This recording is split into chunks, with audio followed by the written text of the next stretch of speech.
শবে বরাতে মূলত কি কি আমল আছে? শবে বরাতে কি কি আমল আছে ভাই? শবে বরাত উপলক্ষে ওই রাতে করার জন্য হাদিসে আলাদা করে এই আমল, এই নামাজ, এত সূরা, এতবার, এরকম কোনো কথা কোনো বিশুদ্ধ হাদিস দ্বারা প্রমাণিত না।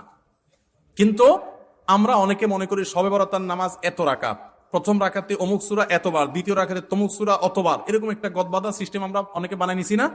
এগুলোর কথা কোনো হাদিস দ্বারা কিন্তু প্রমাণিত না। হাদিসের নামে, ইসলামের নাম মন গড়া কিছু করলে সেটা কিন্তু জায়েজ হবে না।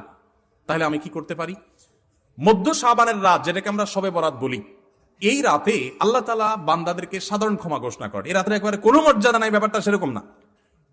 মর্যাদা হলো যে আল্লাহ তাআলা বান্দাদেরকে সাধারণ ক্ষমা ঘোষণা করেন। তবে যার ভিতরে অন্যের প্রতি হিংসা আছে, শত্রুতা আছে, তাকে আল্লাহ মাফ করেন না। আর যে শিরকে লিপ্ত, আল্লাহ তাকে মাফ করেন না।